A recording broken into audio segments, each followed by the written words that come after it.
राहुल को जब पता चला कि सिम्मी के माता पिता ने उसे कमरे में बंद कर रखा है तो वो कॉलेज जाकर प्रिया से मिला। उसने प्रिया को सिम्मी के बारे में सब कुछ बताया। उसे ये भी बताना पड़ा कि सिम्मी के पिता मुझे क्रिमिनल समझते हैं, इसलिए उन्होंने सिम्मी को मुझसे दूर रहने के लिए कहा है। प्रिया ये सब जानकर हैरान थी। वो बोली, इतना सब हो गया और तू मुझे आज बता रहा है? सिम्मी की बच्ची ने भी मुझे कुछ नहीं बताया, पहले बता देते तो शायद मैं कुछ कर पाती। राहुल खींचते हुए बोला, अच्छा क्या करती? मुझे बेगुनाह साबित कर देती? प्रिया हकलाते हुए बोली, न नहीं, लेकिन कैसे तो मदद कर ही देती। राहुल बोला, हाँ तो वो कैसे वाली मदद? अब कर, सिम्मी के घर जा और उससे मिल। मैं उसे फोन कर रहा हूँ लेकिन उसका फोन भी अब बंद आ रहा है। जरूर उसके पापा ने फोन ले रखा होगा, तो तू वहां जाकर देख कि क्या हाल है।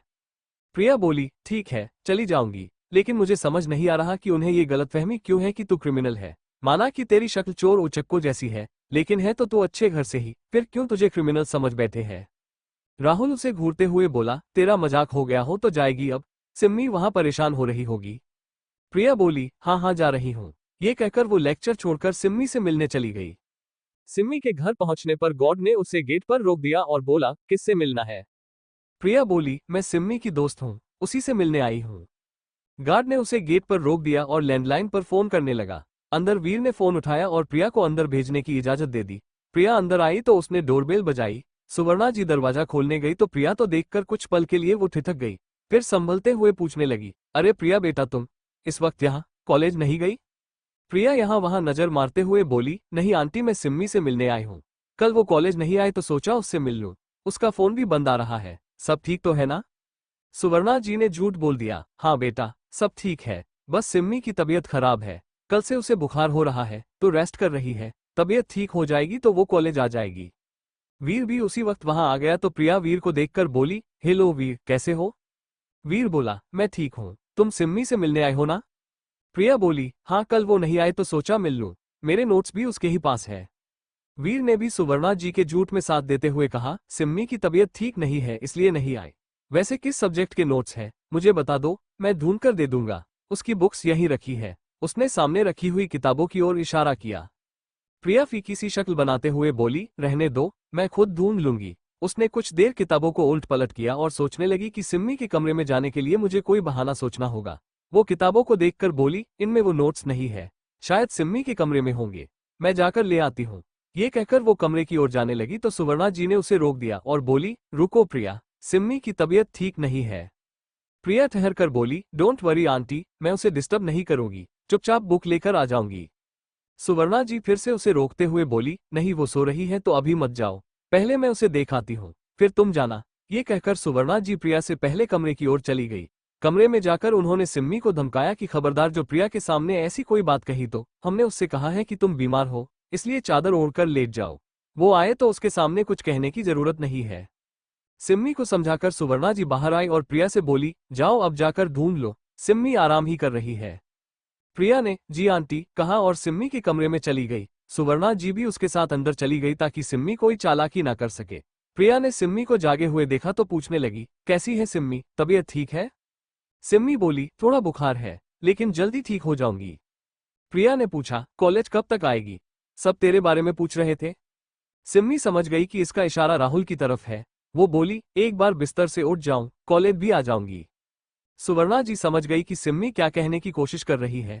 वो प्रिया से कहने लगी, प्रिया बेटा तुम अपने नोट्स ले लो ना, सिम्मी की तबीयत ठीक नहीं है, डॉक्टर ने उसे रेस्ट करने के लिए कहा है।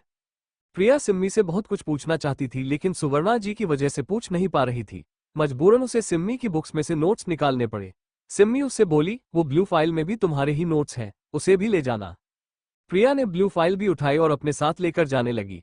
जाने से पहले उसने सिम्मी की ओर देखा और बोली, अपना ध्यान रखना और तबीयत ठीक होते ही फोन करना, ओके? कॉलेज में जो भी काम होगा मैं तुझसे शेयर कर दूंगी। सिम्मी ने थैंक्स कहा और फिर प्रिया उसके रूम से चली गई। बाहर आकर वो परेशान सी थी कि सिम्मी से बात नहीं हो पाए। आंटी जी ने इतना कड़ा पहरा दे रखा है कि 2 मिनट ढंग से बात भी नहीं कर पाए। वो जाने लगी तो सुवर्णा जी बोली, सिम्मी की चिंता मत करना बेटा, उसकी तबीयत ठीक नहीं है, इसलिए ठीक होने में कुछ दिन लगेंगे। प्रिया ने ओके आंटी कहा और फिर कॉलेज के लिए निकल गई। कॉलेज जाकर वो राहुल से मिली तो राहुल उतावला होकर पूछने लगा, क्या हुआ, क्या कहा सिम्मी ने, तुम मिली उससे? प्रिया मुंह टेढ़ा करते हुए बोली, मिली तो सही लेकिन ठीक से बात नहीं हो पाए। उसकी मम्मी ने हमें अकेला ही नहीं छोड़ा, बेताल की तरह सिर पर बैठी हुई थी, मैं कुछ पूछ भी नहीं पाई। राहुल हैरान परेशान सा बोला, अरे तो हिंट में पूछना चाहिए था ना। प्रिया बोली, कोशिश की थी, मैंने उससे कहा कि कॉलेज में सब तुझे याद कर रहे हैं, तो उसने कहा कि जब बेड से उठूंगी तो कॉलेज भी आ जाऊंगी। राहुल सोचते हुए बोला, बेड से उठने का मतलब वो अब भी अपने कमरे में बंद है। प्रिया बोली, हो सकता है, क्योंकि मैं उसके कमरे की तरफ जा रही थी तो उसकी मम्मी ने मुझे रोक दिया और खुद पहले उसके रूम में गई। राहुल ने पूछा, इसके अलावा कुछ कहा? प्रिया बोली, नहीं, कुछ नहीं कहा। मैं नोट्स लेने के बहाने उसके रूम में गई थी तो ये कुछ नोट्स ले आई। एक ये ब्लू फाइल उसने उसने दी। वो फाइल देखते हुए बोली। वो ब्लू फाइल कुछ नहीं बल्कि एक रफ नोटबुक थी। उसे देखकर प्रिया खींचकर बोली, ये देख, नोट्स के नाम पर उस गधी ने रफ बुक पकड़ा थी। ये कहकर उसने वो ब्लू फाइल बेंच पर पटकी, तभी उसमें से एक पर्चा बाहर गिर पड़ा। राहुल और प्रिया ने वो पर्चा देखा तो प्रिया बोली, ये क्या है? राहुल ने वो पर्चा उठाया और पढ़ने लगा। प्रिया सिम्मी से मिलकर आई तो राहुल उससे पूछताछ करने लगा। प्रिया उसे सिम्मी से हुई बातों और ब्लू फाइल के बारे में बताने लगी। तभी उस फाइल में से एक कागज गिरा तो राहुल ने कागज उठाया और उसे पढ़ने लगा। उसमें लिखा था, हेलो राहुल, कैसे हो? मैं बहुत बड़ी मुश्किल में फंस गई हूँ। पापा ने मेरा कॉलेज जाना बंद करवा दिया है। वो मेरी पढ़ाई छुड़वाना चाहते हैं। सिर्फ इतना ही नहीं, उन्होंने मेरी शादी भी तय कर दी है। उनका एक दोस्त है, उसके बेटे के साथ। कल वो लोग मुझे देखने आ रहे हैं। पापा ने मुझे धमकी दी है कि अगर मैंने शादी से इनकार किया तो वो तुम्हें मार देंगे। उन्होंने 2 आदमी तुम्हारे घर के बाहर पहरे पर लगा रखे हैं। मजबूरी में मुझे शादी के लिए हाँ कहना पड़ा। मैं नहीं जानती कि मैं कैसे रहूंगी, लेकिन तुम्हें मरते हुए नहीं देख सकती, इसलिए मैंने शादी के लिए हाँ कह दी है। मैं चाहे कहीं भी रहूं, हमेशा तुम्हारी रहूंगी। पापा की नजर हम दोनों पर है, इसलिए तुम अपना ध्यान रखना। तुम्हारी सिम्मी। राहुल ने खत पढ़ा तो वो परेशान हो गया। प्रिया भी ये सुनकर चिंतित हो गई। वो बोली, सिम्मी के पेरेंट्स उसकी शादी करवा रहे हैं, वो भी इतनी जल्दी? राहुल हैरान परेशान सा टहलने लगा तो प्रिया उससे बोली, क्या सोचा है, आगे क्या करना है? राहुल बोला, कुछ समझ नहीं आ रहा, क्या करूं? प्रिया बोली, मेरी मानो तो सिम्मी को लेकर भाग जाओ। राहुल चौंक कर बोला, क्या? प्रिया बोली, और क्या, तुम दोनों भागकर शादी कर लो। एक बार तुम्हारी शादी हो गई तो सिम्मी के पेरेंट्स को मजबूरन तुम दोनों को एक्सेप्ट करना पड़ेगा। राहुल बोला, जान से मार देंगे वो मुझे। प्रिया बोली, ओह प्लीज, ऐसा कुछ नहीं होगा।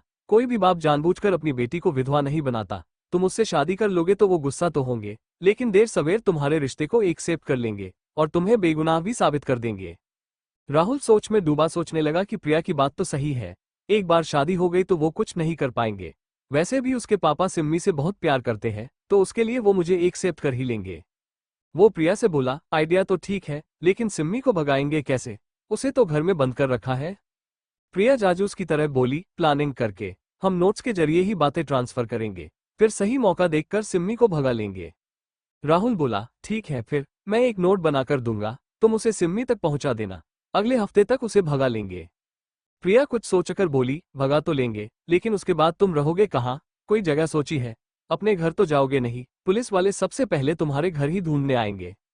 राहुल बोला, दोस्तों से बात करूंगा, कोई जगह मिल जाएगी तो कुछ दिन वहीं रुक जाएंगे, फिर शादी करके ही लौटेंगे।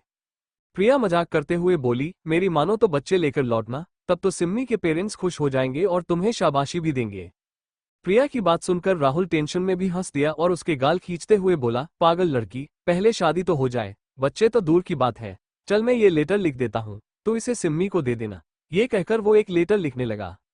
सिम्मी के घर पर अगले दिन के लिए तैयारी चल रही थी। सुवर्णा जी ने सिम्मी के लिए कुछ कपड़े मंगवा लिए थे। उसने उन कपड़ों में से एक अच्छा सा सूट चुनकर अधिराज जी को दिखाया और बोली, ये सही रहेगा ना? सिम्मी पर अच्छा लगेगा? अधिराज जी बोले, तुम देखो ना, मुझे क्या पता। सुवर्णा जी ने विक्रेता से कहा, यही वाला सूट देना और ये 2 साड़ियां भी देना। कपड़े लेने के बाद वो अधिराज जी से बोली, अच्छा कल खाना क्या बनना है? वो लोग किस तरह का खाना खाते हैं? अधिराज जी बोले, तुम्हें कुछ बनाने की जरूरत नहीं है, खाना बाहर से आ जाएगा। तुम बस सिम्मी पर ध्यान देना, कहीं वो कोई गड़बड़ ना कर दे। वीर वहीं टहल रहा था तो अधिराज जी उससे बोले, वीर तुम कल बाहर नजर रखोगे, मुझे डर है कि कहीं राहुल यहाँ आने की कोशिश न करने लगे। उसे यहाँ आने से रोकने की जिम्मेदारी तुम्हारी है। वीर बोला, डोंट वरी सर, वो नहीं आएगा। उसे पता भी नहीं होगा कि सिम्मी की शादी तय हो गई है। अधिराज जी बोले, फिर भी सिम्मी कॉलेज नहीं गई तो शायद वो उससे मिलने घर ही आ जाए, या किसी दोस्त को भेज दे। इसलिए सिम्मी के किसी भी दोस्त को घर में मत आने देना। वीर ने जी सर कहा और फोन चलाता हुआ अपने कमरे में चला गया। वो जब अधिराज जी से बात कर रहा था तो उसकी माँ का फोन आ रहा था। उसने कमरे में जाकर कॉल रिसीव किया और बोला, हेलो माँ, प्रणाम। आशा जी बोली, खुश रह बेटा, कैसा है तू? कई दिनों से फोन भी नहीं किया तूने। वीर बोला, हाँ वो मैं थोड़ा बिजी था, इसलिए नहीं कर पाया। तुम बताओ तुम्हारी तबीयत कैसी है? और छुटकी कैसी है? आशा जी बोली, मैं तो ठीक ही हूँ। वैसे मुझे छुटकी के बारे में ही कुछ बात करनी थी। वीर बोला, हाँ बोलो ना। आशा जी बोली, बेटा जिस लड़के से छुटकी की बात चल रही थी, वो आजकल गांव आया हुआ है। हम सोच रहे थे कि उसे घर बुला लें छुटकी को देखने। वीर बोला, हाँ तो बुला लो। कुछ खर्चा पानी लगेगा तो बता देना, मैं भेज दूंगा। आशा जी बोली, पैसों की बात नहीं है बेटा। लड़के की शर्त यही है कि उसकी बहन की भी शादी होगी, तभी वो भी शादी करेगा। वीर बोला, माँ मैं बोल तो चुका हूं कि मैं अभी शादी नहीं कर सकता। जरूरी काम पर हूं। आशा जी बोली, मैं समझती हूँ बेटा, लेकिन मैं ये कह रही थी कि अगर तू शादी के लिए हाँ कर दे तो हम सिर्फ रिश्ता पक्का कर देंगे। फिर जब भी तुझे टाइम हो तब शादी कर लेंगे। तब तक एक तरह से जुबान दे देंगे कि वो लड़की हमारी बहू बनेगी। वीर को कुछ समझ नहीं आ रहा था कि क्या जवाब दे। वो बोला, लेकिन माँ वही शादी करना जरूरी है क्या? और कहीं कोई रिश्ता नहीं मिल रहा? आशा जी बोली, मिल तो रहे हैं लेकिन। वीर ने पूछा, लेकिन क्या? दहेज ज्यादा मांग रहे हैं। आशा जी बोली, छुटकी उसी लड़के को पसंद करके बैठी है। उसकी जिद है कि वो उसी लड़के से शादी करेगी। वीर चौंक कर बोला, क्या? सच में? ऐसा क्या है उस लड़के में? आशा जी बोली, दिखने में अच्छा है और क्या। शहर में रहता है तो हीरो जैसा दिखता है, इसलिए छुटकी को भाग गया है। अब तू ही बता, इसका दिल तोड़कर कहीं और शादी कैसे करवा दूं? वीर सोच में पड़ गया कि अब क्या करूं। किसी अनजान लड़की को बिना देखे उससे शादी के लिए कैसे हाँ कह दूं? कहीं ऐसा ना हो कि बहन की जिंदगी संवारने के चक्कर में मेरी ही जिंदगी खराब हो जाए। वो बोला, मैं शादी कर लूंगा लेकिन पहले आपको उस लड़की को अच्छे से देखना परखना होगा। कहीं ऐसा तो नहीं उसमें कोई कमी हो, इसलिए वो उसकी शादी की शर्त रख रहे हो। ऐसा कुछ हुआ तो मैं शादी नहीं करूंगा। मैं इस हालत में नहीं हूं कि बीवी को संभाल सकूं। पुलिस की नौकरी है, आप समझती ही हो। आशा जी खुश होते हुए बोली, उसकी चिंता तू मत कर, मैं अच्छे से देख परख कर ही हाँ करूंगी। बस तू अपनी सहमति दे दे। वीर बेमन से बोला, आपको ठीक लगे तो मेरी तरफ से भी हाँ है। आशा जी खुश होते हुए बोली, जुग जुग जी बेटा, तेरी वजह से तेरी बहन का घर बस रहा है। भगवान तुझे तरक्की दे। अपनी माँ की बातें सुनकर वीर मुस्कुरा उठा और सोचने लगा कि चलो मेरा जो भी हो, छुटकी की मनपसंद शादी हो रही है। और क्या चाहिए। राहुल ने नोट लिखकर प्रिया को दे दिया और शाम को कॉलेज के बाद प्रिया सिम्मी के घर चली गई। इस बार गार्ड ने उसे रोका नहीं और अंदर जाने दिया। वो लॉन से होते हुए अंदर जा रही थी कि उसे वीर मिल गया। वीर ने उससे पूछा, अरे प्रिया तुम इस वक्त? प्रिया बोली, हाँ मैं सिम्मी को आज के नोट्स देने आई थी। उसकी तबीयत खराब है ना, तो घर बैठे नोट्स कॉपी तो कर ही सकती है। वीर सोचने लगा कि अब इसे क्या कहूं। सिम्मी की तो शादी होने वाली है, वो अब इन नोट्स का क्या करेगी। वो बोला, लाओ नोट्स मुझे दे दो, मैं सिम्मी को दे दूंगा। प्रिया हिचकिचाते हुए बोली, नहीं, मैं दे देती हूं ना, लगे हाथ सिम्मी से मिल भी लूंगी। वीर बोला, एक्चुअली सिम्मी की मम्मी ने कहा है कि कोई उसे डिस्टर्ब ना करे, इसलिए तुम ये नोट्स मुझे दे दो, मैं सिम्मी को दे दूंगा। उसने प्रिया के हाथ से नोट्स लेते हुए कहा। वीर ने जबरदस्ती नोट्स ले लिए तो प्रिया मन मारकर बोली, ठीक है फिर तुम ही दे देना, मैं कल वापस आऊंगी नोट्स लेने। वीर कुछ सोचकर बोला, नहीं कल नहीं, परसों आना। प्रिया ने पूछा, क्यों कल क्या है? वीर बोला, कल कुछ जरूरी काम है, कल मत आना। प्रिया समझ गई कि कल सिम्मी को देखने आ रहे हैं, इसलिए ये मना कर रहा है। वो बोली, ठीक है फिर मैं परसों आ जाऊंगी। वीर ने ओके कहा और फिर प्रिया उससे बाय कहकर चली गई। वहीं सिम्मी अपने रूम की खिड़की से खड़े होकर प्रिया को जाते देख रही थी। वीर नोट्स लेकर अंदर आया तो सुवर्णा जी बोली, ये क्या है? वीर बोला, प्रिया आई थी सिम्मी को नोट्स देने, मैंने उसे बाहर से ही भेज दिया। सुवर्णा जी बोली, सही किया। कुछ दिन तक सिम्मी को प्रिया से दूर रखना है, वरना प्रिया भी राहुल तक सिम्मी की बात पहुंचा सकती है। वीर हम कहते हुए बोला, तो इन नोट्स का क्या करना है? सुवर्णा जी बोली, देख लो इसमें कुछ गड़बड़ तो नहीं है, वरना रख दो यहीं कहीं, अब सिम्मी के किसी काम के तो है नहीं। वीर फाइल को देखने ही वाला था कि तभी सिम्मी के रूम से दरवाजा खटखटाने की आवाज आने लगी। वीर ने फाइल को बंद कर दिया और बोला, आंटी लगता है सिम्मी आपको आवाज दे रही है। सुवर्णा जी बोली, भूख लगी होगी उसे, तुम जाकर देखो क्या कह रही है, मैं खाना लेकर आती हूँ। ये कहकर सुवर्णा जी किचन में चली गई और वीर सिम्मी के कमरे की ओर चला गया। उसने दरवाजा खोला और बोला, क्या हुआ, क्या चाहिए? सिम्मी पेट में हाथ रखे बोली, मेरे पेट में दर्द हो रहा है, कोई मेडिसिन है तो दो। वीर ने उसे एक नजर देखा और फिर बोला, ठीक है लेकर आता हूँ, तब तक ये फाइल पकड़ो। ये कहकर वो दरवाजा फिर से बंद करके दवाई लेने अपने रूम में चला गया। उसके जाते ही सिम्मी ने फाइल खोली और उसमें लेटर देखने लगी। राहुल ने एक लेटर लिखा था। उसके साथ कुछ डायग्राम भी बनाए हुए थे जिससे किसी को पता ना चले कि ये कोई चिट्ठी है। सिम्मी ने वो चिट्ठी निकाली और उसे पढ़ने लगी। उसमें लिखा था, हेलो सिम्मी, कैसी हो? मुझे तुम्हारा लेटर मिला। तुम्हारी हालत पर मुझे बहुत दुख हो रहा है, खुद को हेल्पलेस फील कर रहा हूँ। तुम वहां इतनी प्रॉब्लम में हो और मैं कुछ नहीं कर पा रहा। लेकिन तुम चिंता मत करना, मैं हूं ना। प्यार किया है तो निभाऊंगा भी। तुम्हें उस लड़के से शादी करने की कोई जरूरत नहीं है। मैं तुम्हें भगा कर ले जाऊंगा और हम दोनों छुपकर शादी कर लेंगे। एक बार शादी हो गई तो फिर कोई हमारा कुछ नहीं बिगाड़ पाएगा। हाल फिलहाल जैसा तुम्हारे घरवाले कह रहे हैं तुम वैसा ही करो। इस एक हफ्ते के अंदर मैं तुम्हें भगाकर ले जाने की कोशिश करूंगा। तुम तैयार रहना। जैसे ही मौका मिलेगा मैं तुम्हें ले जाऊंगा। तब तक अपना ध्यान रखना। तुम्हारा राहुल। सिम्मी ने खत पढ़ा तो उसकी आंखों में आंसू आ गए। उसने खत को चूमा और उसे वापस फाइल में रखने लगी। तभी दरवाजा खोलने की आवाज आने लगी तो सिम्मी ने फटाफट अपने आंसू पोंछे और फाइल को छुपाकर बैठ गई। सुवर्णा जी खाने की प्लेट लेकर अंदर आई और बोली, लो खाना खा लो। और ये पेट दर्द की दवाई है, इसे भी खा लेना। सिम्मी ने कोई जवाब नहीं दिया तो सुवर्णा जी खाना रखकर वहां जाने लगी। जाते हुए वो अचानक से रुकी और पलटकर सिम्मी की ओर देखने लगी। सिम्मी उनकी निगाहें देखकर डर गई तो सुवर्णा जी बोली, ये क्या है? सुवर्णा जी ने उसके बिस्तर की ओर इशारा किया। सिम्मी बिस्तर की ओर देखकर डर गई क्योंकि उसने फाइल को चादर के अंदर छुपाया था। वो डरते हुए पूछने लगी, क्या हुआ? सुवर्णा जी बोली, बिस्तर का क्या हाल बना रखा है? खाना खाकर बिस्तर ठीक कर लेना, रूम भी सही कर लेना, कल आकाश आएगा तो तुम्हारा रूम देखकर क्या सोचेगा। सिम्मी धीरे से बोली, ठीक है, कर लूंगी। फिर सुवर्णा जी वहां से चली गई और सिम्मी खाना खाने लगी। वो सोचने लगी कि अगर मुझे यहां से भागना है तो राहुल के टच में रहना पड़ेगा। इसके लिए मुझे फोन की जरूरत होगी। लेकिन फोन तो पापा के पास है, बिना फोन के कैसे काम बनेगा। वो कोई तरकीब सोचने लगी जिससे उसे उसका फोन वापस मिल जाए। अगले दिन आकाश की फैमिली सिम्मी को देखने आ रही थी। सुवर्णा जी सुबह से तैयारी में लगी हुई थी। उन्होंने अलग अलग होटल्स में खाने का ऑर्डर दे दिया था। नौकरों ने घर चमका रखा था और हल्की सजावट भी कर रखी थी। अधिराज जी बाकी इंतजामों में लगे हुए थे जबकि सुवर्णा जी सिम्मी को तैयार करने उसके कमरे में चली गई। उन्होंने सिम्मी को एक सूट दिया और बोली, इसे पहन कर आओ, मैं तुम्हें तैयार कर देती हूँ।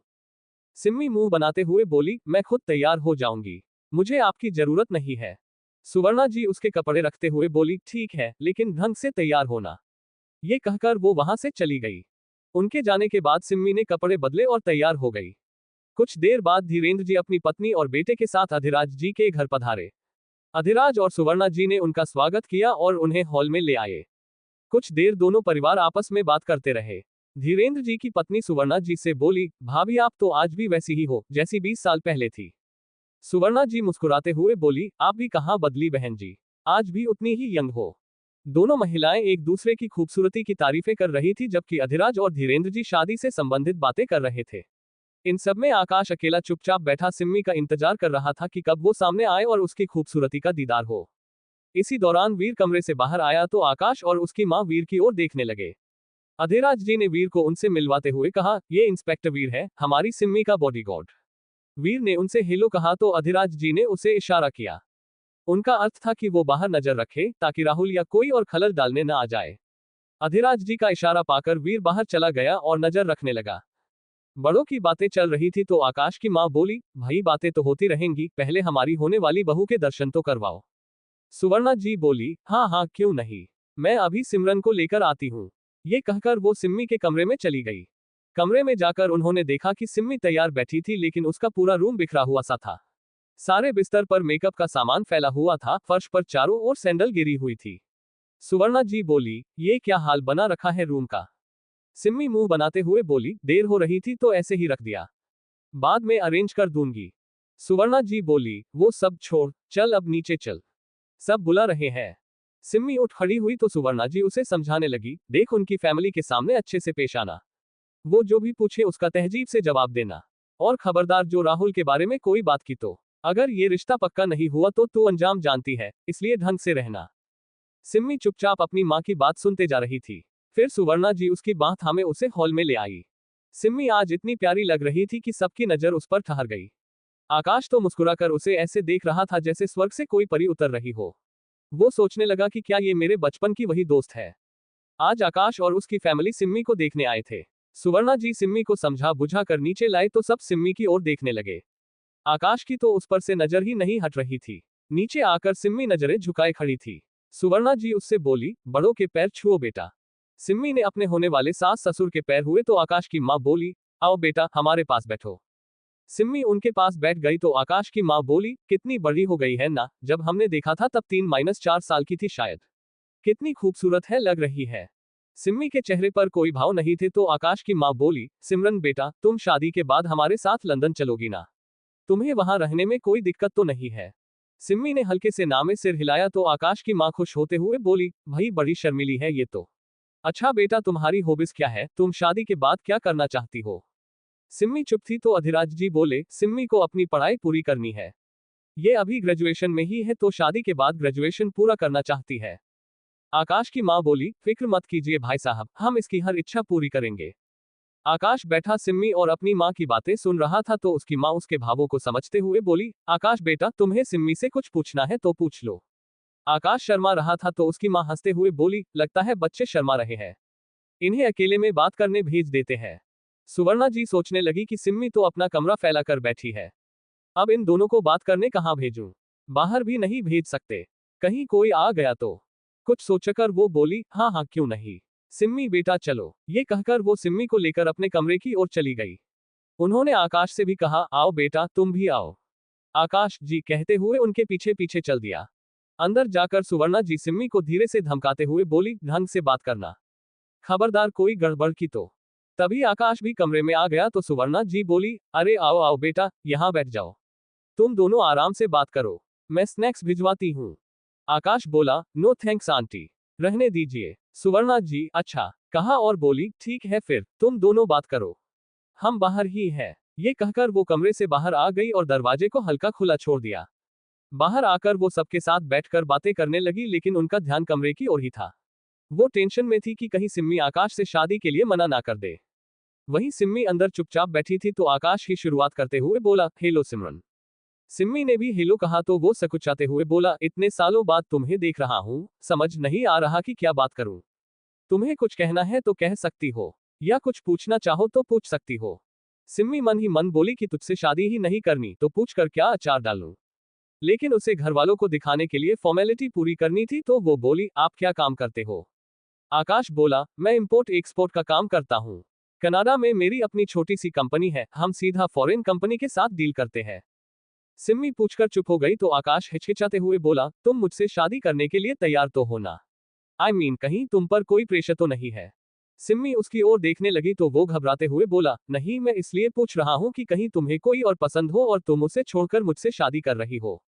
ऐसा है तो प्लीज मत करना, जबरदस्ती की शादी मुझे पसंद नहीं है।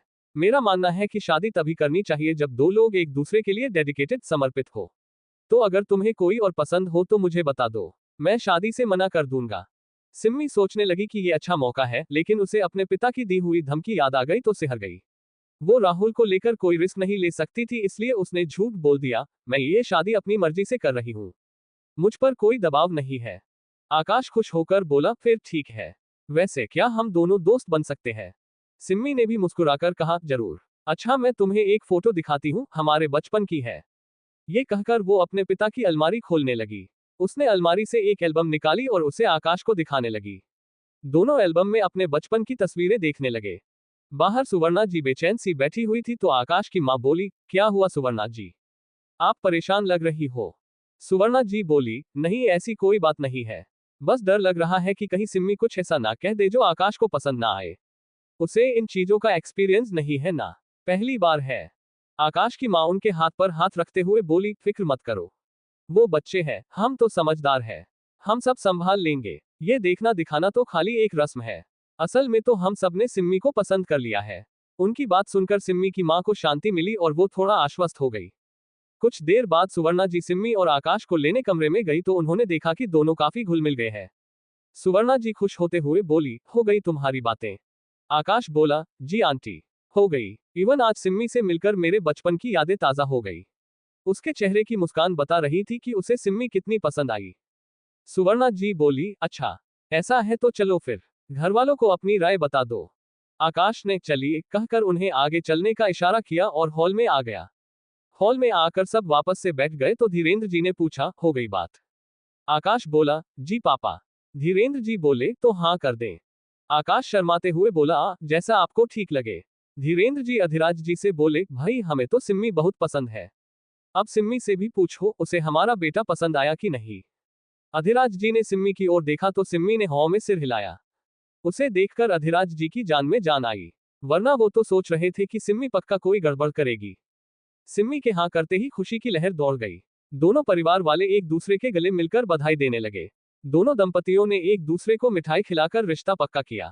फिर उन्होंने आकाश और सिम्मी को भी मिठाई खिलाई। इस दौरान आकाश सिम्मी को देखकर मुस्कुरा रहा था, जबकि सिम्मी ये सोचकर मुस्कुरा रही थी कि इन सब की खुशियां कुछ दिनों की है। जल्द ही मैं राहुल के साथ फोर हो जाऊंगी और ये सब मिठाई लेकर बैठे रहेंगे। सिम्मी और आकाश ने रिश्ते के लिए हामी भरी तो दोनों परिवार खुश होकर एक दूसरे को मिठाई खिलाने लगे। उन्होंने सिम्मी और आकाश को भी मिठाई खिलाकर बधाई दी। आकाश की मां ने सिम्मी को खानदानी कड़े पहनाकर अपनी ओर से रिश्ता पक्का कर दिया। फिर सब बैठकर आगे की बात करने लगे। धीरेन्द्र जी बोले, राज तू तो जानता ही है हम यहाँ ज्यादा दिन के लिए नहीं है, तो शादी से जुड़ी सारी रस्में जल्दी निपटानी होंगी। अधिराज जी बोले, मैं समझता हूँ, तुम सगाई और शादी की डेट निकाल कर बता देना, हम उस हिसाब से तैयारी कर लेंगे। धीरेन्द्र जी बोले, हाँ मैं आज ही जाकर अपनी पंडित जी से बात करता हूँ, फिर तुम्हें बताता हूँ। फिर वो कुछ सोचकर बोले, सॉरी यार, तुम लोगों ने अपनी बेटी को लेकर कई सपने देखे होंगे, लेकिन क्या करें, हमारी भी मजबूरी है। एक हफ्ता तो ऐसे ही वेस्ट हो गया, 3 हफ्ते बाकी है लौटने में, तो इनमें ही सारे काम निपटाने हैं। हमारी वजह से तुम्हें प्रॉब्लम होगी। अधिराज जी उनके कंधे पर हाथ रखकर बोले, कैसी बात कर रहा है, तू दोस्त है मेरा, तेरी वजह से मुझे भला क्या परेशानी होगी। रही बात शादी की, तो चट मंगनी पट ब्याह तो होते ही है, ये कोई पहली शादी तो नहीं है। रही बात तैयारियों की, वो सब हो जाएगा, उसकी कोई टेंशन नहीं है। धीरेन्द्र जी बोले, तुम्हारी हेल्प के लिए वीर भी तो है, वैसे वो इस वक्त कहाँ है। अधिराज जी ने झूठ बोल दिया, वो बाहर गया है काम से, आता ही होगा। फिर उन्होंने वीर को कॉल करके अंदर आने के लिए कहा तो वीर थोड़ी देर में अंदर आ गया। धीरेन्द्र जी वीर से बोले, अरे भाई कहाँ चले गए थे, तुम्हें खुशखबरी सुनानी है। वीर ने पूछा, क्या सर। धीरेन्द्र जी बोले, भाई सिमरन और आकाश का रिश्ता तय हो गया है। वीर मुस्कुराते हुए बोला, ओह कांग्रेचुलेशन। धीरेन्द्र जी बोले, सिर्फ बधाई से काम नहीं चलेगा, शादी की तैयारी का जिम्मा भी तुम्हारे ऊपर है। अधिराज तो अब बूढ़ा हो गया है, तो यहाँ की सारी जिम्मेदारी तुम्हारी है, किसी चीज की कमी मत होने देना। वो मजाक करते हुए बोले। वीर ने भी मुस्कुराकर जवाब दिया, नहीं होगी सर, आप जैसी चाहते हैं वैसी शादी होगी। धीरेन्द्र जी वीर की पीठ थपथपाते हुए बोले, ये हुई ना बात। कुछ देर बाद आकाश की फैमिली अपने होटल लौट गई। उनके जाने के बाद अधिराज और सुवर्णा जी ने चैन की सांस ली। उन्हें उम्मीद नहीं थी कि सिम्मी इतनी आसानी से रिश्ते के लिए हाँ कर देगी। उन लोगों के जाते ही सिम्मी बिना कुछ बोले अपने कमरे में चली गई। सुवर्णा जी भी कुछ देर सुस्ता कर सामान समेटने लगी। उनके जाने के बाद वीर अधिराज जी से बोला, सर सिम्मी मान गई। अधिराज जी भी हैरान से बोले, हाँ मान गई, मुझे तो यकीन नहीं हो रहा कि सिम्मी ने शादी के लिए हाँ कर दी। मैं तो एकदम से सरप्राइज हूँ, ऐसा तो उसने कभी नहीं किया कि वो बिना नाटक किए कोई बात मान गई हो। वीर बोला, शायद उसे राहुल की फिक्र हो, इसलिए उसने सरेंडर कर दिया हो। अधिराज जी बोले, सरेंडर करने का उसका नेचर ही नहीं है, मुझ पर गई है ना, इतनी आसानी से हार नहीं मानती वो। मुझे तो अब भी कुछ गड़बड़ लग रही है। वीर बोला, अगर कोई गड़बड़ करेगी तो हम सब हैं ही, घर से कहाँ जाएगी। अधिराज जी बोले, बस शादी तक इसे घर में रखना है, एक बार शादी हो गई तो फिर राहुल से इसका हमेशा के लिए पीछा छूट जाएगा। यहाँ अधिराज जी वीर से बात कर रहे थे, वहीं सिम्मी अपने कमरे में जाकर चेंज करने लगी। चेंज करते समय उसने अपने कपड़ों में छुपा हुआ मोबाइल बाहर निकाला और मुस्कुराते हुए उसे देखने लगी। ये मोबाइल उसने उस वक्त चुराया था जब वो आकाश को एल्बम दिखाने के बहाने अपने पिता की अलमारी खोल रही थी। दरअसल सिम्मी ने सोच समझकर एक प्लान बनाया था। वो जानती थी कि आकाश उससे बात करने उसके कमरे में आएगा, इसलिए उसने जानबूझकर अपना कमरा फैला कर रखा ताकि सुवर्णा जी मजबूरी में उसे अपने कमरे में भेजें। इस घर में सबसे सुंदर और व्यवस्थित कमरा सुवर्णा और अधिराज जी का ही था, इसलिए ही सुवर्णा जी सिम्मी को लेकर उस कमरे में गई। वहां जाने के बाद सिम्मी ने अपने प्लान के मुताबिक एल्बम का बहाना बनाते हुए अपने पिता की अलमारी खोली और उसमें से मोबाइल निकालकर चुपके से अपने कपड़ों में छुपा लिया। फिर उसने एल्बम निकाली और आकाश को दिखाने का नाटक करने लगी। वॉशरूम में सिम्मी मोबाइल देखकर खुश हो रही थी और सोच रही थी कि अब मैं राहुल के टच में रह सकूंगी। उसने मोबाइल का स्विच ऑन किया और उसमें से राहुल का नंबर निकालकर उसे कॉल करने लगी। राहुल इस वक्त कॉलेज में अपने दोस्तों के साथ बात कर रहा था। सिम्मी का फोन देखकर वो हैरान हो गया और साइड में जाकर बात करने लगा। उसने पूछा, हेलो सिम्मी, कैसी हो तुम, और इस वक्त कहाँ हो। सिम्मी बोली, मैं अपने रूम में हूँ और ठीक ठाक हूँ। राहुल ने पूछा, तुम्हें देखने कोई आने वाला था ना? सिम्मी धीरे से बोली, हाँ, वो लोग आए थे, रिश्ता पक्का करके चले गए। राहुल बोला, वेरी गुड। अब कुछ दिन तुम वैसे ही करती रहो जैसे तुम्हारे घर वाले कह रहे हैं। जल्द ही मैं तुम्हें वहां से भगा ले जाऊंगा। सिम्मी तड़पते हुए बोली, कहीं तुम परेशान होकर मुझे बीच में छोड़कर तो नहीं चले जाओगे? राहुल बोला, ऐसा क्यों कह रही हो? तुम्हें क्या मैं ऐसा लगता हूँ? सिम्मी बोली, नहीं, तुम इतने लफड़ों में कभी पड़े नहीं हो, इसलिए कहीं डर कर चले गए तो। राहुल बोला, माना कि मैं औरों की तरह बेधड़क नहीं हूँ, लेकिन तुमसे प्यार करता हूँ और तुम्हें पाने के लिए कुछ भी करने के लिए तैयार हूँ। मेरा इंतजार करना, मैं जरूर आऊंगा। राहुल की बात सुनकर सिम्मी की आंखें भर आई। वो अपने आंसू पोंछते हुए बोली, अच्छा, तुम मुझे कभी फोन मत करना। जब भी करूंगी मैं ही करूंगी, ओके? कुछ जरूरी हो तो मैसेज कर देना। राहुल बोला, ठीक है, तुम भी अपना ध्यान रखना। और हाँ, अगर कभी हमें भागना पड़ा तो अपनी तैयारी रखना। ऐसा ना हो कि मैं तो बाहर खड़ा तुम्हारा इंतजार कर रहा हूँ और तुम ही कमरे से बाहर ना निकल पाओ। इसलिए पहले से तय कर लेना कि कैसे भागना है। सिम्मी बोली, जरूर, मैं आज से ही तैयारी शुरू कर दूंगी। तभी सिम्मी की माँ दरवाजा खटखटाने लगी तो सिम्मी धीरे से बोली, अच्छा, मैं अब फोन रखती हूँ, मम्मा आ रही है। ये कहकर उसने फोन काट दिया। फिर सिम्मी फोन को स्विच ऑफ करके बाथरूम में ही छुपाकर बाहर आ गई। बाहर सुवर्णा जी ने उसकी ओर सरसरी नजरों से देखा तो सिम्मी नजरें चुराने लगी। उसे डर था कि कहीं उसकी चोरी पकड़ी ना जाए। सुवर्णा जी उसकी ओर बढ़ने लगी तो सिम्मी को डर के मारे पसीने आने लगे। फिर सुवर्णा जी आगे बढ़ी और उन्होंने सिम्मी को गले लगा लिया। सिम्मी एकदम से चौंक गई तो सुवर्णा जी बोली, आज तूने मेरा दिल खुश कर दिया। मुझे तो उम्मीद ही नहीं थी कि तू आकाश से शादी के लिए तैयार हो जाएगी। सिम्मी फीका सा मुस्कुरा दी तो सुवर्णा जी बोली, अच्छा सुन, तेरी सास ने तुझे जो कंगन दिए हैं, उन्हें संभाल कर रखना। उनके खानदानी कंगन है ये। सिम्मी ने धीरे से ओके मम्मा कहा और फिर सुवर्णा जी प्यार से उसके गाल पर हाथ रखकर चली गई। उनके जाने के बाद सिम्मी ने चैन की सांस ली। कॉलेज में प्रिया सिम्मी के लिए परेशान हो रही थी। सिम्मी के बिना अब उसका मन ही नहीं लग रहा था। लेक्चर में भी वो बेचैन सी बैठी थी। राहुल भी आजकल दोस्तों के साथ ज्यादा बिजी रहता था, इसलिए प्रिया को कॉलेज आना बोरिंग लगने लगा। आज भी वो लेक्चर के बाद राहुल के पास गई और उसे दोस्तों के बीच से साइड ले गई। राहुल ने उससे पूछा, क्या हुआ, कहाँ लेकर जा रही है? प्रिया गुस्से में बोली, वहां सिम्मी की शादी होने वाली है, तू यहाँ दोस्तों के साथ मगन हो रखा है, कुछ करता क्यों नहीं? राहुल बोला, उसी की तो तैयारी कर रहा हूँ। प्रिया ने हाथ बांधकर पूछा, अच्छा, कैसे? राहुल बोला, दोस्तों से पता कर रहा हूँ किसी के पास कोई फार्म हाउस हो या कोई और छुपने की जगह। प्रिया बोली, तो अभी तक नहीं मिली? राहुल बोला, मिलने को तो कई मिल गई लेकिन सेफ भी तो होनी चाहिए। पता लगा कि आज भागे और कल पकड़े गए। प्रिया खींचते हुए बोली, मुझे कुछ नहीं पता। तू जल्द से जल्द सिम्मी को भगा कर ले जा। मुझे अपनी दोस्त वापस चाहिए। राहुल ने मुस्कुराकर प्रिया से कहा, वो जरूर वापस आएगी। यहाँ उसके दोस्त उसके भागने का जुगाड़ कर रहे थे, वहां सिम्मी भी अपने कमरे में बैठी इंतजाम देख रही थी कि कैसे भगा जाए। वो दुपट्टों और चादरों के जरिए भागने का प्लान बना रही थी। लेकिन दिक्कत ये थी कि घर से भागने के बाद बाहर की चारदीवारी बहुत ऊंची थी। उसे पार करना मुश्किल था। मेनन गेट पर वॉचमैन बैठा रहता था, तो वहां से जाना भी पॉसिबल नहीं था। वो जुगाड़ देख रही थी कि कमरे से निकलकर दीवार कैसे फांदनी है। लेकिन पहले कमरे से निकलने की प्रैक्टिस करनी थी। सो वो अलमारी से अपने कपड़े निकालने लगी और उन्हें जोड़कर रस्सी बनाने लगी। फिर उसने कपड़ों को पलंग से बांधा और उसे खींचकर उसकी मजबूती चेक करने लगी। जैसे ही उसने दुपट्टे को खींचा, उसकी गांठ खुल गई और सिम्मी खींचते वक्त गिर पड़ी। वो फिर से उठकर कपड़ों को जोड़ने लगी। तभी दरवाजा खोलने की आवाज आने लगी तो सिम्मी ने कपड़ों को बेड के नीचे छुपा दिया। सुवर्णा जी खाने की प्लेट लेकर अंदर आई और बोली, सिम्मी ले खाना खा ले, आज तेरी पसंद का खाना बनाया है। सिम्मी ने फीका सा मुस्कुराते हुए पूछा, क्या बना है? सुवर्णा जी बड़े उत्साह से बोली, दम आलू और गोभी के पराठे। सिम्मी ने खाने की प्लेट लेते हुए थैंक्स कहा तो सुवर्णा जी प्यार से उसके सिर पर हाथ फेरते हुए चली गई। उनके जाने के बाद सिम्मी ने खाना खाया और फिर से अपनी कोशिशों में लग गई। सुवर्णा जी खाना देकर नीचे आई और फिर अधिराज और वीर को भी खाना सर्व करने लगी। वो बोली, मुझे लगता है कि सिम्मी अब राहुल को भूल रही है।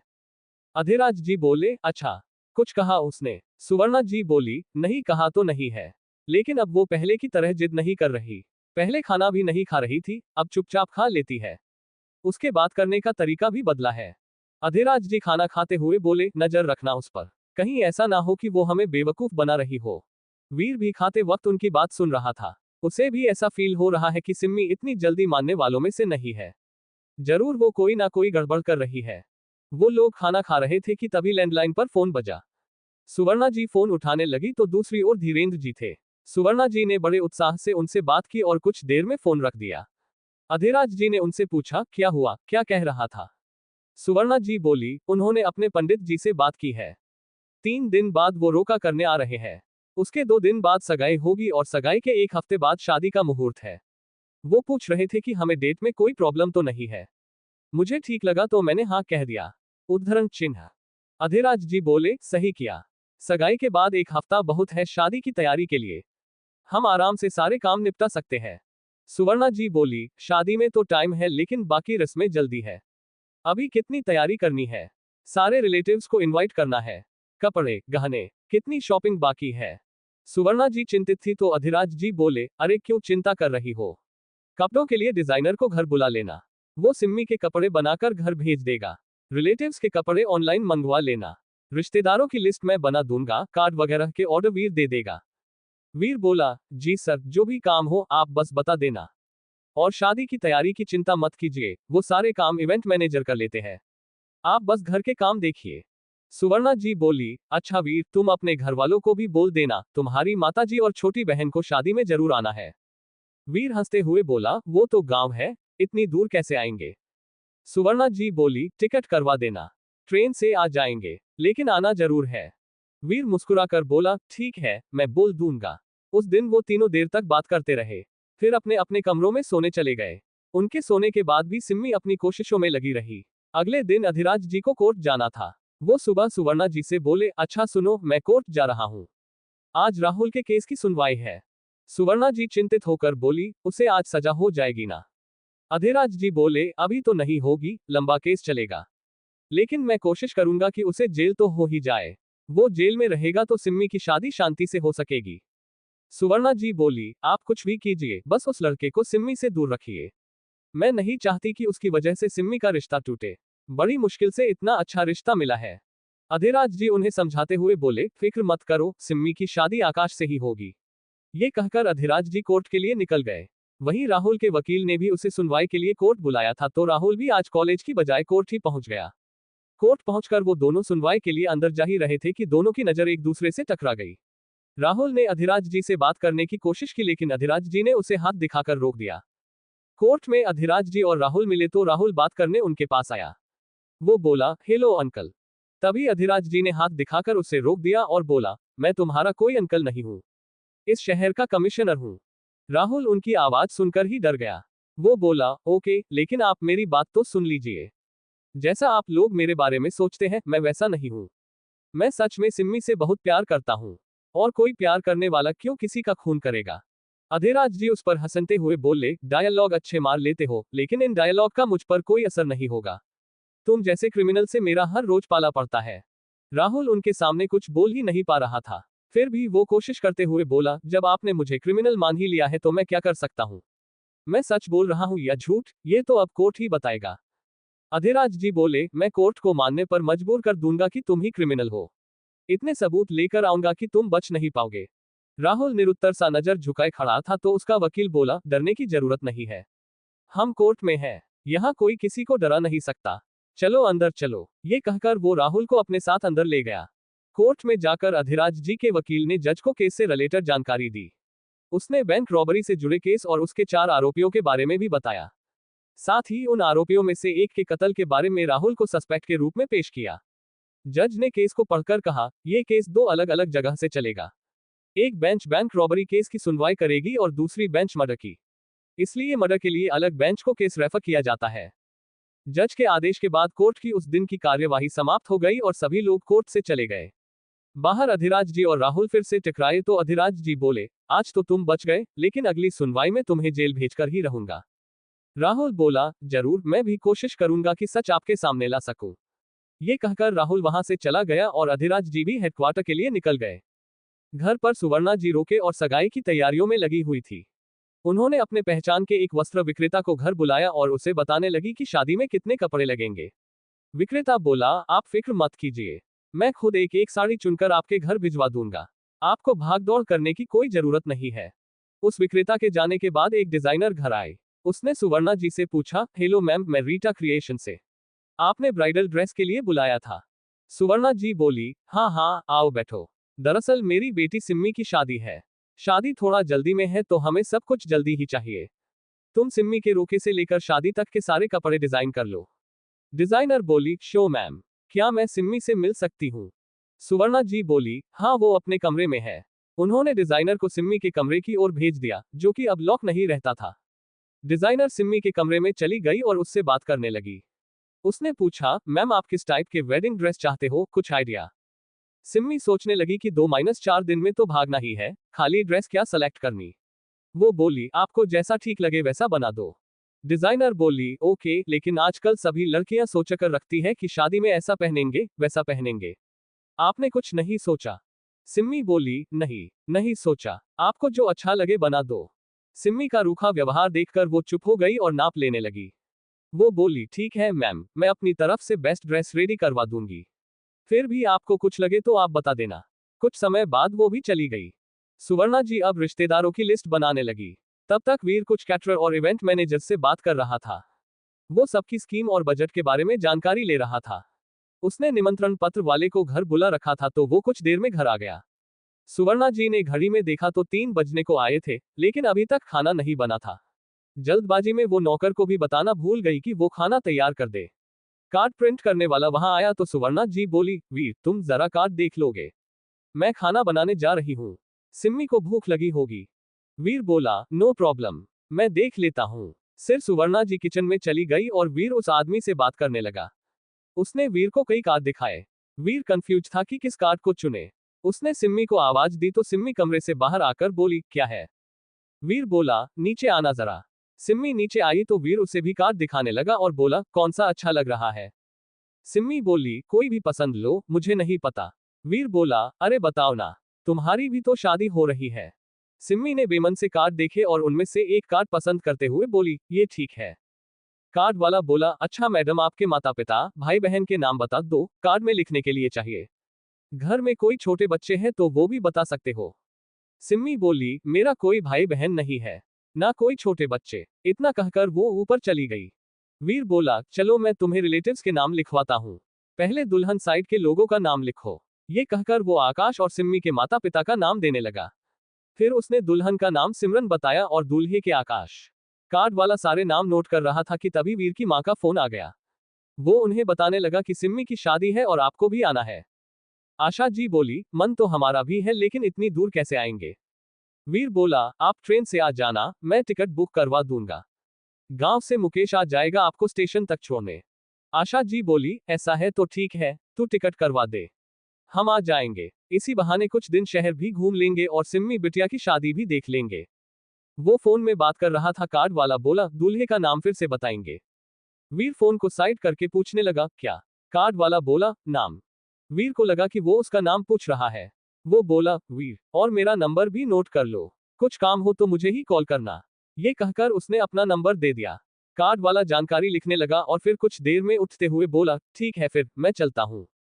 जैसे ही कार्ड रेडी हो जाएंगे मैं आपको फोन कर दूंगा। वीर ने उससे हाथ मिलाया और फिर वो आदमी चला गया। उसके जाने के बाद वीर आशा जी से बात करने लगा। आशा जी बोली, अच्छा ये तो बता कि शादी कितने महीने बाद है? वीर बोला, महीने नहीं 10 दिनों बाद है। आशा जी चौंक कर बोली, 10 दिन? इतनी जल्दी? वीर बोला, हाँ लड़का विदेशी है, वो कुछ दिन के लिए यहाँ आए हैं, उन्हें वापस भी जाना है इसलिए जल्दी शादी कर रहे हैं। आशा जी सोचते हुए बोली, इतनी जल्दी तो नहीं आ पाएंगे, छुटकी को देखने लड़के वाले आ रहे हैं, उन्होंने अगले हफ्ते आने की बात कही है। वीर बोला, हाँ तो छुटकी का काम करके आ जाना, छुटकी भी शादी से पहले दिल्ली शहर देख लेगी, शादी के बाद तो इसने भी यहीं आना है। आशा जी बोली, ठीक है तू टिकट करवा दे, टाइम लगा तो मैं आ जाऊंगी। वीर ने ठीक है कहा और फोन रखकर बाकी के कामों में व्यस्त हो गया। शाम को अधिराज जी ड्यूटी से लौटे तो सुवर्णा जी उनके लिए पानी लेकर आए। फिर वो दोनों बैठकर बात करने लगे। अधिराज जी बोले, सिम्मी कहाँ है? सुवर्णा जी बोली, अपने कमरे में, आजकल बाहर ही कहाँ निकलती है। अधिराज जी बोले, अब भी रूम लॉक कर रखा है क्या? सुवर्णा जी बोली, नहीं तो, जिस दिन से उसे देख कर गए हैं तब से लॉक नहीं करती, लेकिन अब वो खुद ही नीचे नहीं आती, शायद उसका मन ना करता हो। अधिराज जी बोले, अच्छा ठीक है, और बताओ आज क्या क्या काम निपटाए? सुवर्णा जी उन्हें बताने लगी कि आज उन्होंने कपड़ों का ऑर्डर दिया, सिम्मी के कपड़े भी डिजाइन करने दे दिए, साथ ही कार्ड भी प्रिंट करने भेज दिए। वो दोनों बात कर रहे थे तो वीर कमरे से बाहर आया और अधिराज जी से बोला, सर ये कुछ इवेंट मैनेजमेंट एजेंसी है, आपको जो ठीक लगे आप देख लो। अधिराज जी ने उनमें से एक एजेंसी से कांटेक्ट करके उन्हें ही शादी का कॉन्ट्रैक्ट दे दिया। वो दोनों बात कर रहे थे तो सुवर्णा जी कॉफी बनाने चली गई। उनके जाने के बाद अधिराज जी वीर से बोले, आज राहुल के केस की सुनवाई थी। वीर ने पूछा, तो आज क्या हुआ? अधिराज जी बोले, कुछ खास नहीं, केस को 2 बेंच में बांट दिया है, रॉबरी और मर्डर का केस अलग अलग चलेगा। वीर ओह कहने लगा तो अधिराज जी बोले, मुझे एक चीज समझ नहीं आ रही, सारे सबूत उस लड़के के खिलाफ है, फिर भी वो लड़का इतना सामान्य होकर कैसे रह सकता है? वो ऐसे रिएक्ट करता है जैसे कुछ जानता ही ना हो। वीर बोला, अब इस बारे में हम क्या कहें सर, हर इंसान का अलग नेचर होता है और रिएक्शन का तरीका भी अलग होता है। कुछ लोगों के चेहरे देखकर पता चल जाता है कि ये झूठ बोल रहा है, जबकि कुछ लोग खून करके भी ऐसा बिहेव करते हैं जैसे कुछ हुआ ही ना हो। अधिराज जी बोले, तभी कानून अंधा है और सबूतों के आधार पर चलता है।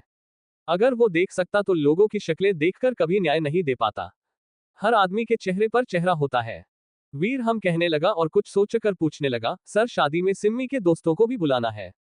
अधिराज जी बोले, बिल्कुल नहीं, उन्हें खबर तक नहीं होनी चाहिए कि सिम्मी की शादी हो रही है। वीर बोला, मैं समझता हूं लेकिन सिम्मी के साथ कोई तो होना चाहिए शादी में, उसके कोई भाई बहन नहीं है, कोई दोस्त भी नहीं होगा तो वो अकेला फील करेगी।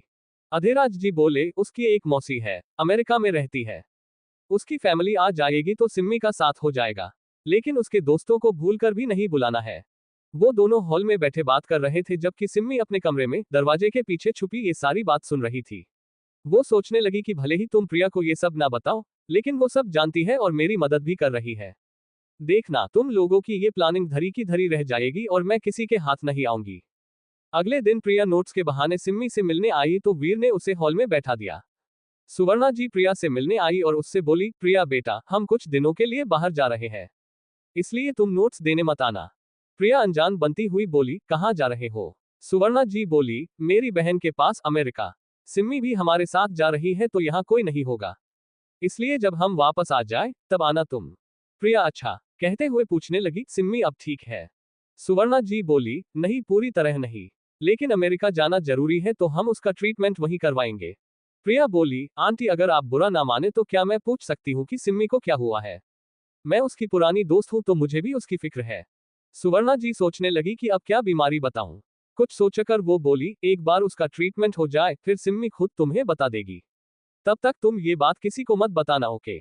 प्रिया बोली, ठीक है आप कह रही हो तो नहीं बताऊंगी, लेकिन क्या मैं उससे मिल सकती हूँ? अब तो वो जा रही है, जाने से पहले तो मिल सकती हूँ ना?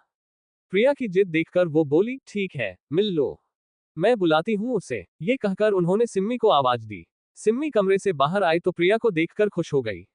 वो दौड़ती हुई सीढ़ियों से नीचे आने लगी तो सुवर्णा जी बोली, धीरे बेटा, तुम्हारी तबीयत ठीक नहीं है। फिर सिम्मी प्रिया के पास जाकर उसके गले लग गई और बोली, कैसी है? प्रिया बोली, एकदम मस्त। तू कैसी है? पता है तुझे कितना मिस करती हूँ, कॉलेज में मन ही नहीं लगता। प्रिया की बात सुनकर सिम्मी की आंखें नम हो गई। वो बोली, जल्द ही मैं कॉलेज आऊंगी, एक बार तबीयत ठीक हो जाए। प्रिया बोली, डोंट वरी, तेरा जो भी काम रहेगा ना मैं उसमें हेल्प करवा दूंगी। ये कहते हुए उसने सिम्मी की ओर इशारा सा किया, जिसे सिम्मी समझ गई। वो बोली, जरूरत पड़ने पर मैं तुझे ही कॉल करूंगी, काम पूरा रखना। उसने होंठों से बिना आवाज के राहुल शब्द कहा। उसका अर्थ था कि राहुल से कहना भागने की तैयारी पूरी रखे। प्रिया उसकी बात समझ गई और बोली, हाँ सब काम पूरा रहेगा, तू बस ठीक हो जा। दोनों सुवर्णा जी के सामने ही बात कर रही थी लेकिन सुवर्णा जी को समझ नहीं आया कि ये हिंट में क्या बात कर रही है। कुछ देर बाद प्रिया चली गई तो सुवर्णा जी ने डेकोरेशन करने वालों को बुलाया और रोके की रस्म के लिए घर को तैयार करने के लिए कहने लगी। उस दिन डेकोरेशन वालों ने हल्की फुल्की डेकोरेशन की और चले गए। उनके जाने के बाद रात में सिम्मी ने कमरा बंद करके फोन निकाला और राहुल से बात करने लगी। वो बता रही थी कि कल रोके की रस्म है और घर में तैयारी चल रही है। राहुल ने पूछा, वो सब चलने दो, तुम्हारी तैयारी कर रही हो या नहीं? सिम्मी बोली, हाँ मैं भी प्रैक्टिस कर रही हूँ। रूम से तो मैं निकल जाऊंगी लेकिन बाहर की दीवार पार करना मुश्किल होगा, मुझे डर है कि कहीं कोई पकड़ ना ले। राहुल बोला, अगर ऐसा है तो कोई चीज ढूंढो जिस पर चढ़कर दीवार कूद सको। अगर वो प्लान काम नहीं करता तो लोगों के बीच से भागने का प्लान बनाओ, क्या पता आखिरी मौके पर कौन सा तरीका काम आ जाए, इसलिए अपने पास 2 प्लान बनाकर रखो। सिम्मी बोली, ठीक है, मैं सोचती हूँ। तुमने कोई जगह देखी? भागने के बाद हम कब शादी करेंगे? राहुल बोला, जितना जल्दी हो सकेगा उतनी जल्दी। मुझे एक दो जगह भी पसंद आ गई है छुपने के लिए। शादी तक हम वहीं छुपे रहेंगे। सिम्मी बोली, ठीक है। शादी के लिए पंडित वगैरह का जुगाड़ भी कर लिया है ना? कहीं ऐसा ना हो कि आखिर में शादी ही ना हुई। राहुल बोला, अरे उसकी फिक्र मत करो। शादी भी होगी और मैरिज सर्टिफिकेट भी मिलेगा। सारे सबूत के साथ तुम्हारे पापा के मुंह पर मैरिज सर्टिफिकेट मारूंगा। सिम्मी गुस्सा होते हुए बोली, क्या कहा? राहुल खिसियाते हुए बोला, सॉरी, मजाक कर रहा था। वैसे तुम अपने पापा से बहुत प्यार करती हो ना? सिम्मी हमम कहते हुए बोली, बहुत। तुमसे भी प्यार करती हूँ। लेकिन प्रॉब्लम यह है कि जिन दो लोगों से मैं सबसे ज्यादा प्यार करती हूँ, वो दोनों आपस में नफरत करते हैं। राहुल बोला, ओह हेलो, मैं तुम्हारे पापा से नफरत नहीं करता। वो ही मुझे पसंद नहीं करते। लेकिन देखना, एक दिन हमारा प्यार उन्हें झुकने पर मजबूर कर देगा। सिम्मी कुछ सोचकर बोली, हम गलत तो नहीं कर रहे हैं ना? राहुल बोला, तुम्हें गलत लग रहा है तो जाने दो। जैसा तुम्हारे घरवाले कह रहे हैं वैसा कर लो। सिम्मी बोली, नहीं नहीं, मैं आकाश से शादी नहीं कर सकती। राहुल बोला, फिर तुम्हारे पास यही ऑप्शन है कि मेरे साथ भाग चलो। एक बार शादी हो गई तो सब शार्ट आउट हो जाएगा। सिम्मी बोली, हम यही करना पड़ेगा। चलो मैं फोन रखती हूँ, कहीं मम्मी ना आ जाए। राहुल ने ओके कहा और फिर दोनों ने फोन रख दिया। यहाँ सिम्मी राहुल से बात कर रही थी, वहीं दूसरी ओर अधिराज जी सोचने लगे कि बहुत दिनों से सिम्मी का फोन नहीं देखा। चेक कर लेता हूँ कि कहीं उससे राहुल का कोई मैसेज तो नहीं आया। वो फोन लेने अपने कमरे में गए और अलमारी में फोन ढूंढने लगे। से खाना बनाना सीखना। यहाँ तो तूने कुछ किया नहीं, वहां थोड़ा बहुत काम सीख लेना। अधिराज जी बोले, अरे इतने बड़े घर में जा रही है, वहां इसे कुछ करने की जरूरत नहीं पड़ेगी। नौकर चाकरों वाला घर है, वो राज करेगी ये वहां। सुवर्णा जी बोली, फिर भी थोड़ा बहुत काम तो आना चाहिए। वो दोनों पति पत्नी बहाने से सिम्मी से बात कर रहे थे, लेकिन सिम्मी उनकी किसी भी बात का जवाब नहीं दे रही थी। खाना खाकर वो सीधा अपने कमरे में चली गई और उसके माता पिता उसे देखते रह गए। रात को सबके सोने के बाद सिम्मी ने खिड़की से बाहर नजर मारी। इस वक्त बाहर कोई नहीं था, तो सिम्मी ने कपड़ों को आपस में बांधा और उसकी रस्सी बनाकर खिड़की से बाहर फेंक दी। फिर उसने धीरे धीरे रस्सी से उतरने की कोशिश की। उतरते हुए उसे बड़ा डर लग रहा था, लेकिन फिर भी वो खिड़की से बाहर पैर डालकर रस्सी पकड़े उतरने लगी। थोड़ा उतरने पर उसके हाथ थक गए तो वो वापस छज्जे पर पैर रखकर रुक गई और वापस कमरे में आ गई। फिर बिस्तर पर फैलते हुए बोली, ओह गॉड, ये काम कितना मुश्किल है। ऐसे तो भाग ली मैं, लेकिन रोज प्रैक्टिस करूंगी तो शायद कामयाब भी हो जाऊं। कुछ देर सुस्ता कर उसने फिर से प्रैक्टिस करनी शुरू कर दी। अगली सुबह उसके रोके की रस्म थी। आज सुबह से ही अधिराज और सुवर्णा जी व्यस्त थे। सिम्मी के कपड़े आ चुके थे तो सुवर्णा जी सिम्मी को तैयार कर रही थी। उसे तैयार करके उन्होंने खाने पीने की व्यवस्था की और आकाश की फैमिली के आने का वेट करने लगे। कुछ देर में आकाश और उसके माता पिता आए तो अधिराज जी ने गले मिलकर उनका स्वागत किया। फिर रोके की रस्म शुरू की गई। आकाश और सिम्मी को एक साथ बैठाकर आकाश की मां ने उनका तिलक किया और सिम्मी को चुनरी पहनाई। फिर उन्होंने सिम्मी को गहने, फल और मिठाइयां देकर रोके की रस्म की। आकाश की मां के बाद सुवर्णा जी ने भी दोनों को तिलक करके आकाश को गिफ्ट्स दिए। फिर दोनों को मिठाई खिलाई गई। इसके बाद आकाश और सिम्मी ने अपने बड़ों का आशीर्वाद लिया और रोके की रस्म संपन्न हुई। रस्म बड़ी सादगी से की गई थी तो आकाश की मां बोली, गांव में होते तो पूरा गांव रस्म में आता, लेकिन यहाँ हम खुद होटल में रुके हैं तो किसी रिश्तेदार को भी नहीं बुला सके। सुवर्णा जी बोली, हमारा भी सेम है। इनके अधिराज कोई रिश्तेदार है नहीं। मेरी एक बहन है, वो भी अमेरिका में है। वो सगाई के बाद ही यहाँ पहुंचेगी। कुछ दूर के रिश्तेदार है, उन्हें सीधा शादी में ही इनवाइट करेंगे, इसलिए रोका घर घर में ही कर लिया। धीरेन्द्र जी बोले, सही कहूं तो मुझे ज्यादा तामझाम पसंद भी नहीं है। रस्में जितनी सादगी से निपटे उतना अच्छा। सुवर्णा जी कुछ सोचकर बोली, अच्छा बहन जी, मुझे आपसे कुछ कहना था। आकाश की मां बोली, हाँ कहिए ना। सुवर्णा जी बोली, दरअसल हमारी सिम्मी को रसोई का कोई काम नहीं आता, लेकिन इसमें इसकी कोई गलती नहीं है। मैंने ही इसे कभी किचन में नहीं जाने दिया। हमेशा सोचती थी कि अभी से अपनी बच्ची को क्या काम करवाऊं। जब इसकी पढ़ाई पूरी हो जाएगी तब चूल्हा चौका देख लेगी।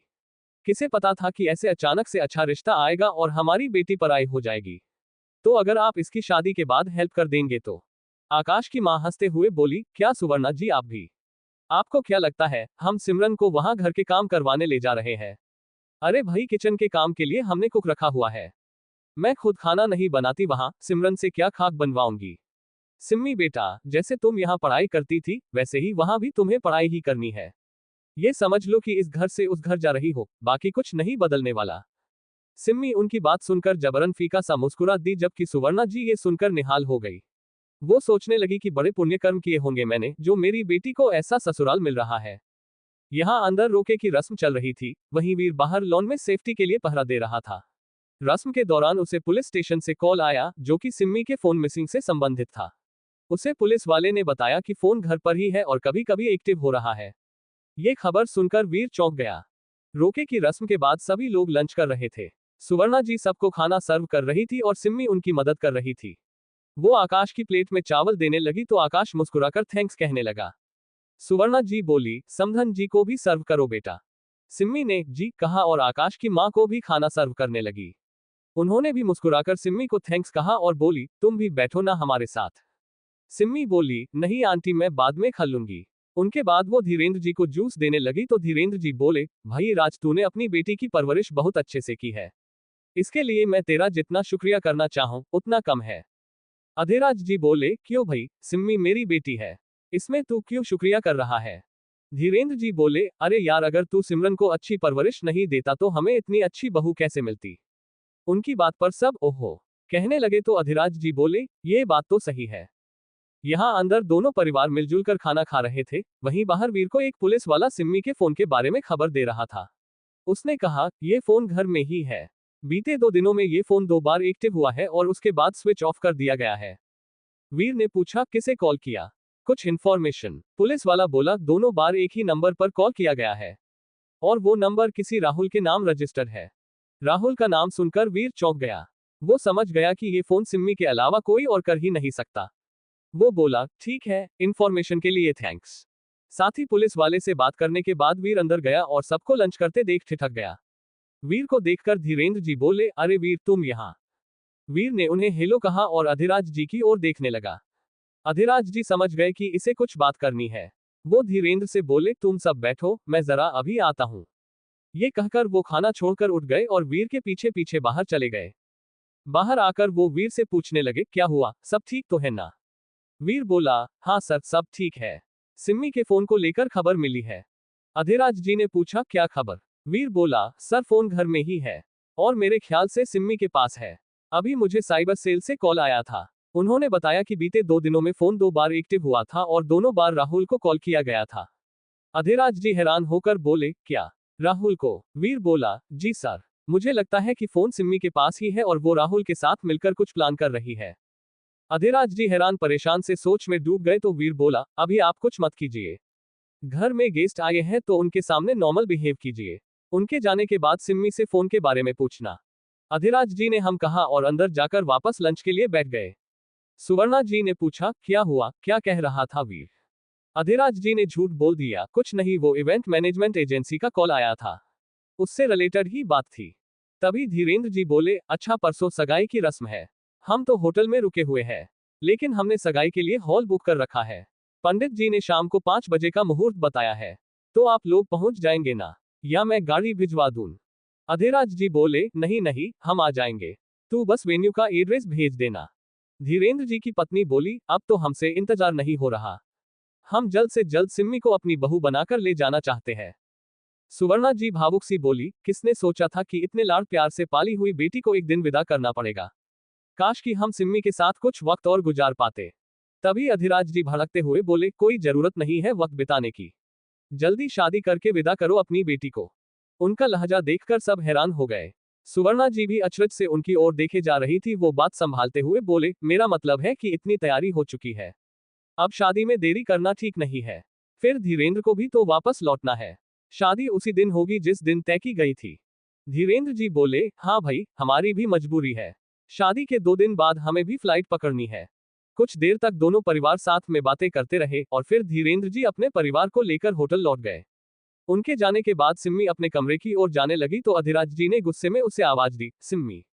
सिम्मी ने पलटकर देखा तो अधिराज जी बोले, तुम्हारी हिम्मत कैसे हुई मेरी अलमारी से फोन चुराने की। सुवर्णा जी ये सुनकर चौंक गई और बोली, ये क्या कह रहे हो, उसने कब निकाला फोन।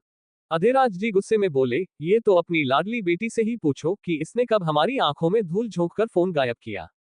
सिम्मी नजरें चुरा रही थी तो अधिराज जी बोले, मैं कुछ पूछ रहा हूं, फोन कहाँ है। सिम्मी बेरुखी से बोली, मुझे नहीं पता, मैंने कोई फोन नहीं निकाला। अधिराज जी गुस्से में चीखते हुए बोले, झूठ मत बोलो, मुझे अच्छे से पता है कि तुमने ही फोन निकाला है। साइबर सेल वालों ने बताया कि फोन इसी घर में है। मेरे पास नहीं है तो कहां जाएगा? तुमने ही निकाला है। सिम्मी ने झूठ बोल दिया, कहा ना, मैंने नहीं देखा। तभी वीर सिम्मी के कमरे से फोन लेकर आया और अधिराज जी को दिखाते हुए बोला, ये रहा सर। फोन को देखकर सिम्मी के होश उड़ गए। वो नजरें झुकाए खड़ी हो गई क्योंकि अब उसका भांडा फूट चुका था। अधिराज जी फोन देखा और बोले, ये क्या है फिर? झूठ बोलना भी सीख गई हो। सिम्मी अब भी नजरें झुकाए खड़ी थी तो सुवर्णा जी बोली, क्या हो गया है सिम्मी तुझे? क्यों ऐसी हरकतें कर रही है? मुझे तो समझ में नहीं आ रहा कि तूने फोन कब निकाल लिया। तभी उन्हें याद आया कि सिम्मी को उस दिन मैं ही कमरे में छोड़कर आई थी। लेकिन उस वक्त तो आकाश भी इसके साथ था, फिर इसने फोन कैसे निकाल लिया? वो सोच ही रही थी कि तभी अधिराज जी फोन को ऑन करके बोले, ये देखो राहुल की कॉल।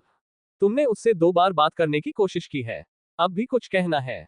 सिम्मी चुपचाप खड़ी थी तो अधिराज जी गुस्से में बौखलाए, जवाब दो। क्यों चुराया फोन? अधिराज जी की आवाज सुनकर सिम्मी डर से कांप गई। वो बोली, सॉरी पापा। अधिराज जी का बस चलता तो उस पर हाथ उठा देते, लेकिन बेटी थी इसलिए वो गुस्सा पीकर रह गए। उन्होंने सिम्मी की गर्दन पकड़ी और बोले, क्या प्लानिंग चल रही है? बताओ क्या प्लानिंग है तुम्हारी? सिम्मी दर्द से कराहते हुए बोली, कोई प्लानिंग नहीं है पापा। सिम्मी को दर्द में देखकर वीर ने अधिराज जी का हाथ पकड़ लिया और बोला, रुक जाइए सर, उसे दर्द हो रहा है। अधिराज जी ने गुस्से में सिम्मी को धकेल दिया और बोले, अब भी तुम उस लड़के से बात करती हो ना? इस फोन से अब ये फोन ही नहीं रहेगा। ये कहकर उन्होंने सिम्मी का फोन फर्श पर पटक दिया और उसके टुकड़े टुकड़े कर दिए। वो बोले, अब अगर तुमने दोबारा उससे बात करने की कोशिश की तो मैं उस लड़के को जिंदा नहीं छोड़ूंगा। ये मेरी आखिरी वार्निंग है। ये कहकर अधिराज जी गुस्से में वहां से चले गए और सिम्मी वही खड़ी बिलख बिलख कर रोने लगी।